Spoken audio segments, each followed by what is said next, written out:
अब हम आपको तुलसी विवाह की कथा और उसका महत्व बताने जा रहे हैं। यह कथा पौराणिक काल से चली आ रही है। हिंदू पुराणों के अनुसार तुलसी एक राक्षस कन्या थी जिनका नाम वृंदा था। राक्षस कुल में जन्मी वृंदा श्री हरि विष्णु की परम भक्त थी। वृंदा का विवाह जालंधर नामक पराक्रमी असुर से करा दिया गया। वृंदा भगवान विष्णु की परम भक्त होने के साथ ही एक पतिव्रता स्त्री भी थी, जिसके परिणाम स्वरूप जालंधर अजेय हो गया, जिसकी वजह से जालंधर को अपनी शक्तियों पर अभिमान हो गया और उसने स्वर्ग पर आक्रमण कर देव कन्याओं को अपने अधिकार में ले लिया।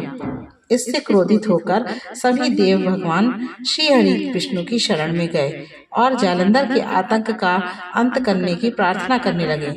परंतु जालंधर का अंत करने के लिए सबसे पहले उसकी पत्नी वृंदा का सतीत्व भंग करना अनिवार्य था।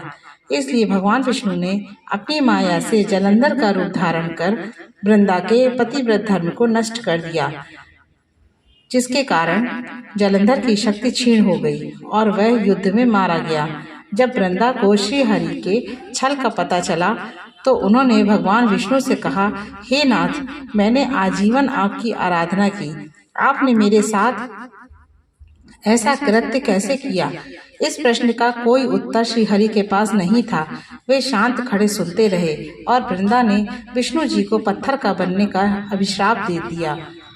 भगवान विष्णु को श्राप मुक्त करने के बाद वृंदा जालंधर के साथ सती हो गई।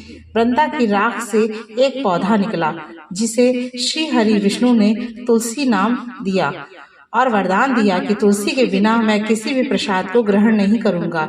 मेरे शालिग्राम रूप से तुलसी का विवाह होगा और कालांतर में लोग इस तिथि को तुलसी विवाह के रूप में मनाएंगे। देवताओं ने वृंदा की मर्यादा और पवित्रता को बनाए रखने के लिए भगवान विष्णु के शालिग्राम रूप का विवाह तुलसी से कराया। इसी घटना के उपलक्ष्य में प्रतिवर्ष कार्तिक शुक्ल एकादशी यानी देव उठनी एकादशी के दिन तुलसी का विवाह शालिग्राम के साथ कराया जाता है। तुलसी को अत्यंत पवित्र माना जाता है। यही वजह है कि मरणोपरांत भी तुलसी दल को मुंह में रखा जाता है, जिससे मोक्ष की प्राप्ति हो। मुख्य रूप से कार्तिक के महीने में नित्य ही तुलसी पूजन करने से सभी पापों से मुक्ति मिलती है। कार्तिक माह के शुक्ल पक्ष की एकादशी को तुलसी विवाह किया जाता है।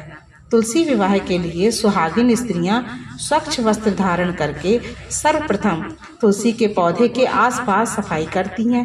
तुलसी को दुल्हन की तरह सजाया जाता है और 16 श्रृंगार अर्पित किया जाता है। महिलाएं तुलसी माता को भोग अर्पित करके उनसे अपने सौभाग्य की कामना भी करती हैं। जय तुलसी मैया की।